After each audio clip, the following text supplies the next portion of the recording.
What are your scariest encounters with real people? This happened back in 2018 when I was working the late shift at a 24-hour gas station just outside Portland. Around 3 a.m., this beat-up white van pulled up to one of the pumps, but nobody got out. I didn't think much of it at first. You see all sorts of weird stuff during graveyard shifts. After about 15 minutes, I noticed the van was still sitting there, engine running. Through the store windows, I could see a man in the driver's seat just staring straight at me. Not moving, not getting gas, just staring. Something about his expression made my skin crawl. I tried to distract myself by restocking shelves, but every time I glanced up, those eyes were still fixed on me. Around 3:30, he finally got out. Tall guy, probably mid-40s, wearing a dirty denim jacket. He came inside and started wandering the aisles, but I could tell he wasn't actually shopping. He kept positioning himself so he was always behind me, no matter which way I turned. When I moved to get behind the counter, he'd adjust his position. This went on for another 20 minutes. Finally, another customer pulled up, an older trucker I recognized as a regular. The moment the trucker walked in, the guy from the van practically sprinted out, jumped in his vehicle, and peeled out of there so fast he left tire marks. The trucker later told me he'd seen that same van parked outside the gas station several nights in a row, always during my shift. After that, my manager pulled the security tapes and found out the guy had been watching me for at least a week before that night. They filed a police report, but nothing ever came of it. I quit that job the following week. Sometimes I still think about what might have happened if that trucker hadn't shown up when he did. The police later told me that a similar van had been spotted at scenes of multiple disappearances in the area, but they never caught the guy. I'm just grateful I trusted my instincts that something wasn't right.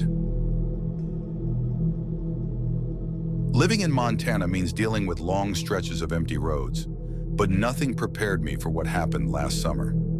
I was driving back from visiting my sister in Missoula, taking the scenic route through some back roads. It was about 6 p.m., still daylight but getting dim, when my car started making this weird clicking sound. I pulled over to check it out, and while I was looking under the hood, this pristine black SUV pulled up behind me. Two men got out, wearing these weirdly formal suits that seemed out of place for the area. They asked if I needed help, but something felt off. Their accents didn't sound local, and they kept looking at each other and smiling in this really unsettling way. When I said I was fine, they insisted on helping. One of them started walking towards my car's open hood, while the other tried positioning himself between me and my driver's door. That's when I noticed they weren't wearing any shoes, just dark socks on the gravel road. Who does that? I managed to duck around them and get back in my car. The engine started right up, of course, and as I pulled away, I looked in my rearview mirror. They weren't rushing back to their SUV or anything. They were just standing in the middle of the road, watching me drive away with these huge grins on their faces. The creepiest part? When I called the police later to report it, they told me there had been 3 other similar reports in the past month. All on the same stretch of road, all describing men in suits with no shoes. Never heard if they caught them or figured out what they were up to. I feel sick even typing this out, but I need to share it somewhere. This happened about 3 months ago, but I still check my closet and under my bed every night. I live alone in a small first-floor apartment in Chicago. One night, I woke up around 2 a.m. to use the bathroom. As I was walking back to my bedroom, I noticed something strange about my living room window. The curtain was moving slightly, even though there wasn't any breeze. When I got closer, I realized the window was open about an inch. I never leave that window open at night. Just as I was about to close it, I saw a shadow move in my peripheral vision. It took every ounce of courage I had, but I turned around slowly and looked at my couch. There, crouched behind it, was a man. He must have realized I'd spotted him because he slowly stood up. He was wearing all black, including gloves. But what I remember most was his face. He had this terrifying calm expression, like he'd been waiting for me to find him.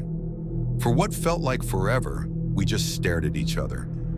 Then he spoke in this weirdly soft voice. "I've been watching you sleep for weeks. You're much prettier up close." I ran to my bedroom, slammed the door, and called 911. By the time the police arrived, he was gone. They found evidence that he'd been getting in through that window regularly. There were scratch marks on the frame and dirt from his shoes on my carpet. The worst part, they found a notebook hidden under my couch. It was filled with detailed descriptions of my daily routine, what I wore, who visited me, even what I ate for dinner. The last entry was from that very night, and it just said soon. I moved out the next day and stayed with my parents for a month. The police never caught him, but they think he was responsible for several other break-ins in the area. I've moved to a new city now, but I still wake up sometimes thinking I can feel someone watching me. I got cameras installed in my new place and sleep with a baseball bat next to my bed. Some nights, I still wonder if he's out there, looking for me. When I was in college, I worked as a night security guard at this old textile factory that had been converted into office spaces. Most nights were boring, just walking around with a flashlight, checking doors. But this one night in December changed everything. I was doing my usual rounds when I heard humming coming from the third floor. This was strange because the building was completely empty at night. The humming sounded like a lullaby, but distorted somehow. When I got to the third floor, the sound stopped. As I was checking the offices, my flashlight beam caught something that made my blood freeze. Wet footprints leading down the hallway. They were small, like a child's, but what terrified me was that they were bright red. I radioed my supervisor, but got only static. Following the footprints, I noticed they led to the old freight elevator, the one that had been out of service for years. The doors were wide open, which was impossible because they were always padlocked shut. Standing in the doorway, looking down the elevator shaft, I heard the humming again, this time from below. Then a voice called up, "Come join us, we've been waiting for you." It sounded like multiple voices speaking in unison. Before I could move, my flashlight caught glimpses of pale faces looking up from the darkness, dozens of them. I ran. When I got to the security office, I pulled up the cameras. The third floor footage showed something I'll never forget. A group of people in dirty white clothes, crawling out of the elevator shaft like spiders. They moved in this jerky, unnatural way. The footage cut out after that. Police investigated but found nothing except some strange symbols painted in red on the elevator walls. I quit that night. Years later, I ran into my old supervisor at a bar. He told me that in the 1950s, 12 factory workers had died in that elevator when the cable snapped. But he also said the official report listed 13 bodies being recovered. I used to do freelance photography, taking pictures of abandoned buildings.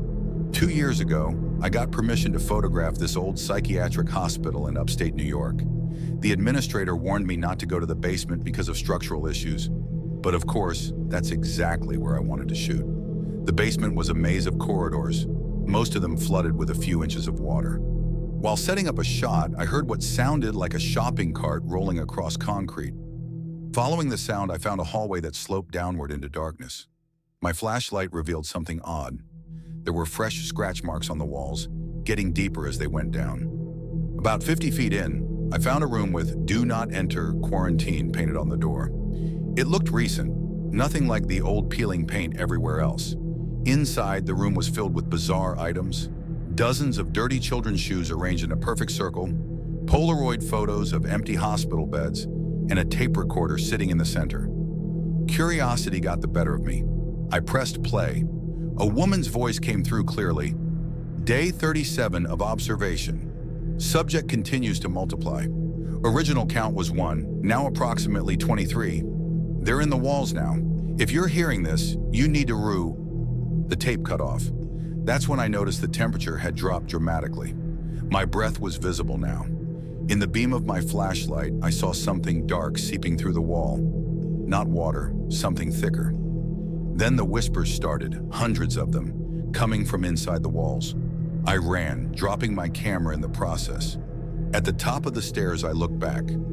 There were people following me, but something was wrong with them. They moved like broken marionettes, their joints bending in impossible ways.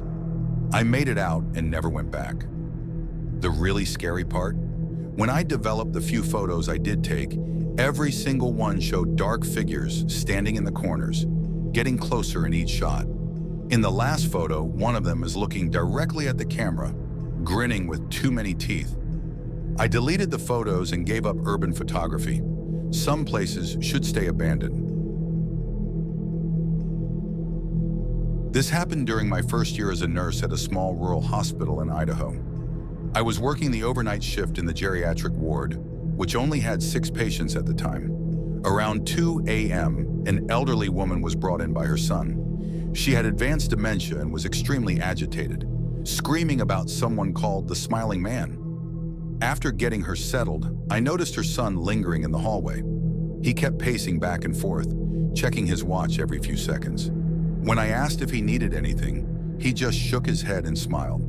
But something about that smile made my stomach turn. It was too wide, almost reaching his ears. Throughout my shift, I kept seeing him in different parts of the ward, always just standing and staring. The weird thing was, he seemed to get taller each time I saw him. By 4 a.m., he had to bend down to fit under the door frames. When I mentioned this to my colleague, she looked confused and said the old woman had been brought in alone. No son, just an ambulance crew. I immediately called security, but by then he was gone. The security footage showed something horrifying. In every frame where this man appeared, he was facing directly at the camera, getting closer each time, that impossible smile growing wider. The last frame showed just his face filling the entire screen, his jaw unnaturally distended. The next morning, we found all 6 patients in the ward had passed away in their sleep, including the old woman. The cause of death was listed as natural causes, but each of them had the same expression on their face, that terrible, wide smile. I quit shortly after. A few months later, I got a letter from the old woman's actual son. He said his mother had been terrified of the Smiling Man for weeks before her death, claiming he was getting taller and would come for her soon. He had dismissed it as dementia. I didn't. I'm a pretty experienced hiker, and I've always been comfortable being alone in the wilderness. That changed after what happened on the Appalachian Trail last fall. I was doing a 3-day solo hike, and on the second night, I set up camp in this small clearing about a mile off the main trail. Around midnight, I woke up to the sound of twigs snapping nearby. I figured it was just wildlife, but then I heard what sounded like someone whispering my name. Not just any version of my name, but the nickname my deceased grandmother used to call me. Nobody else knew that name. I lay perfectly still listening. The whispering got closer, and then I heard multiple voices having a conversation. Is he awake? Not yet. Should we open it now? Wait until the moon sets. They were speaking in this weird, synchronized way, like a practiced chorus. The voices circled my tent for hours. Sometimes they would mimic sounds. A crying baby, a woman screaming, my grandmother's laugh. I was too terrified to move or make a sound. Around 4 a.m., everything went silent. Then something started unzipping my tent, very slowly, from the outside. Just as the zipper reached the top, an early morning hiker's headlamp appeared in the distance. The zipper instantly stopped, and I heard rapid footsteps retreating into the woods. When daylight came, I found dozens of handprints in the dirt around my tent, some human-sized, others impossibly small or large. The strangest part was what I found later. Carved into a nearby tree was my grandmother's nickname for me, but the tree's growth rings showed the carving was over 50 years old. The local rangers told me that section of trail was notorious for disappearances, always on nights with a full moon, just like the night I was there. I still hike, but never alone, and never on that section of the trail. Sometimes on quiet nights, I still hear those whispers calling my grandmother's special name for me. This is going to be long, but I need to get this off my chest. I used to work at a convenience store in a small town in Nevada, right off the highway. One night in 2019, around 1 a.m., this old RV pulls up. Nothing unusual. We got lots of travelers. What caught my attention was the woman who came in. She was wearing a sundress, completely inappropriate for the winter weather. She walked straight to the counter and just stood there, staring at the ceiling, swaying slightly. When I asked if she needed help, she slowly lowered her head and said, "They told me to give you this." She handed me a Polaroid photo. It showed my house. Not just the outside, It was a picture of me sleeping in my bed, taken that very night. I recognized the clothes I had worn to bed. While I was processing this, she started convulsing and mumbling numbers. Before I could react, a man burst in. He was wearing a pristine business suit and had this horrible burn scar covering half his face. He grabbed the woman's arm and said, "She's early. It's not time yet." Then he looked at me and smiled. I noticed all his teeth were filed to points. They left quickly, but not before the man placed something on the counter. My house key. The one that was supposed to be in my pocket. It was still warm, like it had been held for a long time. I called the police immediately. They found the RV abandoned 2 miles away. Inside, they discovered hundreds of Polaroids of different people sleeping and a notebook full of addresses and times. My name was in there, scheduled for 3:33 a.m. that night. They never found the couple. I moved away shortly after, but last week I received a letter with no return address. Inside was a new Polaroid of me sleeping in my new apartment and a note that just said, "Soon." I never thought I'd share this story, but recent events have made me realize I need to warn others. 5 years ago, I was a real estate agent showing a foreclosed Victorian mansion. The previous owners had vanished mysteriously, leaving everything behind. I arrived early to prep for the showing. The house had this heavy atmosphere. You know how some places just feel wrong?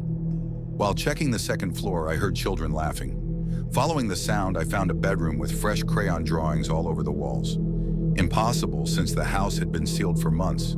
The drawings showed the same scene repeated hundreds of times, a tall, thin figure leading a line of small figures into a door. At the end of the hall was a door that wasn't on the property plans. It opened to a narrow staircase leading up. The weird thing? The stairs went up way too high. The house was only 3 stories, but I climbed at least 6 flights. At the top was a small room with a single chair facing the corner. Sitting in it was a man in Victorian clothes, completely still. When I asked if he was with the bank, he turned his head 180 degrees without moving his body. His face was blank, no features, just smooth skin. Then I heard more laughing, this time from behind me. I ran down the stairs, but they seemed endless now. The children's laughter got closer and closer. When I finally reached the bottom, I was in a different part of the house, a room filled with antique dolls, all with their faces scratched out. Written on the wall in crayon was my name and "Welcome to the family." I got out of there and called the police. They searched the house but found no extra staircase, no room of dolls, nothing. But they did find something else. Behind a wall in the basement were small shoes and toys dating back to the 1800s. Every decade, children had gone missing in that neighborhood. The house was demolished after that, but sometimes I still get calls from unknown numbers. When I answer, I hear children laughing and a man's voice asking, "Ready to show the house again?" As a rideshare driver in Seattle, I've had my share of weird passengers, but nothing comes close to what happened last spring. It was around 2 a.m., and I got a pickup request from an industrial area. The passenger had a 5-star rating, so I wasn't too worried. When I arrived, there was a woman in a red cocktail dress standing in the rain. She got in the back seat, but when I looked in the rearview mirror, she wasn't wet at all. She requested to be taken to an address about 30 minutes away near the forest outskirts. During the drive, I noticed something unsettling. She never blinked, not once, and her reflection in my mirror would sometimes lag, like a bad video stream.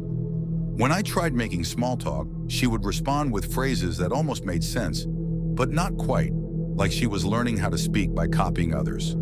About halfway through the ride, she asked if we could stop at a specific intersection. That's when things got truly terrifying.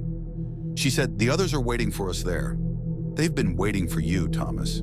I had never told her my name. When I looked back, there were now 3 identical women in my back seat, all wearing the same red dress, all staring at me with unblinking eyes. I slammed on the brakes and got out of the car. In the few seconds it took me to run around to the passenger side, they had vanished, but they'd left something behind. A stack of Polaroids showing me driving my car on different nights, all from the back seat perspective. The timestamp showed they were taken over several months. The next day, I checked my trip history. No record of the ride. The pickup location? It was an abandoned cocktail lounge that had burned down in the 1960s. 13 women had died in that fire, all wearing red dresses. I still drive, but never after midnight. Sometimes I catch glimpses of red dresses in my rearview mirror, but I've learned not to look too long. I've worked as a janitor at Memorial Hospital for 15 years, always on the night shift. The isolation ward on the 5th floor was recently renovated, but there's one room, 512, that has some seriously dark history. Last month, I experienced something there that I can't explain. I was mopping near 512 when I heard singing coming from inside. This wasn't unusual. Patients often had trouble sleeping, but this was different. It was an old lullaby in a language I didn't recognize, sung by what sounded like multiple voices in perfect harmony. The thing is, room 512 was empty that night, had been for weeks due to some strange mold problem they couldn't solve. When I opened the door, the singing stopped. The room was dark except for a strange blue light coming from the corner. In that light, I saw handprints all over the walls, hundreds of them, glowing faintly. Some were huge, others tiny like a baby's. Then the bathroom door slammed shut. From behind it came the sound of running water and someone sobbing. When I checked, the bathroom was empty, but the mirror was covered in writing in different languages. One phrase in English stood out: "They come at 3:33. I left quickly, but as I was walking away, a nurse rushed past me into the room. I tried to warn her it was supposed to be empty, but when I looked back, she was gone. The really creepy part? When I described her to my supervisor, his face went white. He showed me an old hospital photo from 1987. It was the same nurse. She had died in that room after contracting a mysterious illness. Later that night, around 3:33 a.m., every light on the 5th floor went out. In the darkness, I heard that lullaby again, getting closer. Then footsteps, dozens of them, walking in perfect sync.